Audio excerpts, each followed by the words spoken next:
What's up, everybody? It's Taylor Soper from GeekWire. We're here at CES with the one and only Warren Moon, former NFL quarterback and current Seahawks radio analyst. Yep. Warren, we're at CES. First impressions so far? Gets bigger and bigger every year. More people, more space utilized, and it seems like all of Las Vegas, in some form or fashion, whether it's the convention center or all the different casinos, have something to do with CES. So it's huge. So it's not your first time here? This is not my first. I used to come here years ago when I was a player and did a lot of appearances for different companies like Samsung and people like that. But now I'm doing it on behalf of my own company. And that is Sports One Marketing, Yes. founded 7 years ago. Tell us a little bit about that.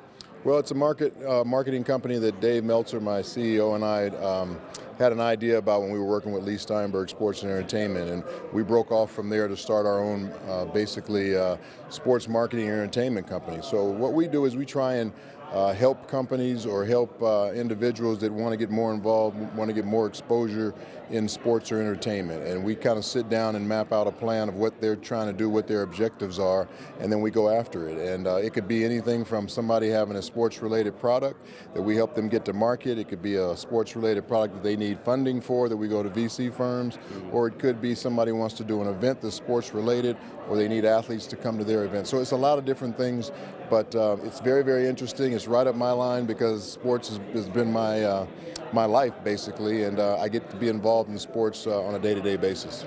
And it's sports-centric, of course, but what about technology? Are you guys using technology at all or focusing on it, or is it a priority for the company? Oh, it's huge. Technology is everywhere now, and it just continues to keep improving.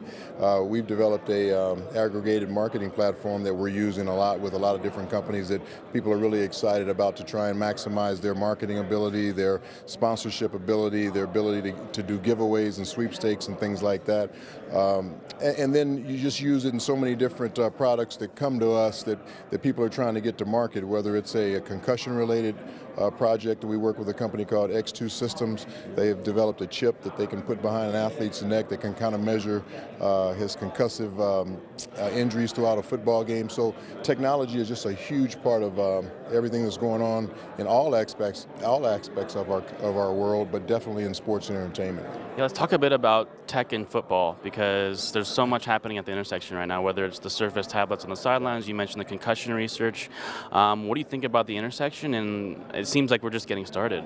Yeah, the more they develop things, the better it gets. And you just look at the helmet communicator that the quarterback has from the sideline to the quarterback inside of his helmet, and now they have it for the middle linebacker on defense as well. Just being able to communicate like that and get different points across is something that is innovative. They continue to keep improving the technology on it. They've had some bleeps in the technology, as you will see from time to time, but they've really developed it to now where there's not a lot of flaws in it, so it really makes it easier to communicate that way. And like you talked about with the Surface on the sideline, just being able to come off the field, see exactly what the defense or offense was doing to you that particular series, and you can make those adjustments so much quicker than having to wait for those old Polaroids to come down from the press box. So yeah, that's just some of the simple ways that technology can really help make the game a little bit simpler. Sometimes technology can do too much. For example, like instant replays. My dad's always complaining about how it's taking too long, but I feel like a lot of the younger generation says, no, we want to get it right.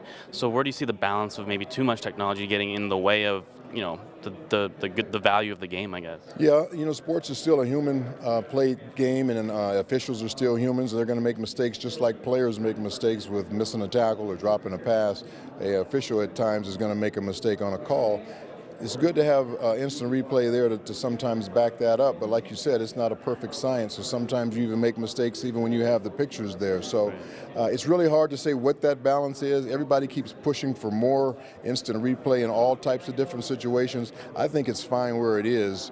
They shouldn't even go any further, with trying to second-guess these officials, because I think they're under a lot of pressure as they go into games because they know that eye in the sky is always watching everything they do, and they can't make a mistake or they're going to be criticized for it. Right. So this is a tough balance. Yes, it is. So let's talk about the Hawks really quick. It's a big game on Saturday, wild card. Lions coming to town. Predictions? Well, I think we should win the football game. Every time they play in CenturyLink Field, it's a pretty good advantage for us just because of the energy of the 12s. The team seems to play much more energized there, and you always feel a little bit better when you're playing at home. I think Detroit comes in a little bit banged up. They've lost their last 3 ball games. Their playoff history hasn't been in their favor.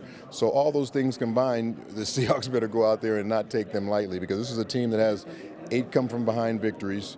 Out of their 9 victories, so they're not going to go away. They're not going to quit, and they have a quarterback in Matthew Stafford who's a fighter, he's a gunslinger, and if he gets hot, he's going to be a tough guy to put out. So we better come out and get off to a great start early. Yeah, but the home crowd should probably be the difference there, I would think. I would hope so. I would hope they would make it so much harder to communicate at the line of scrimmage just because of the noise. They're playing with some backup offensive linemen, which is an advantage for us because our defensive line is playing really well right now. So there's a lot of advantages for us, but again, you got to go out there and make it happen.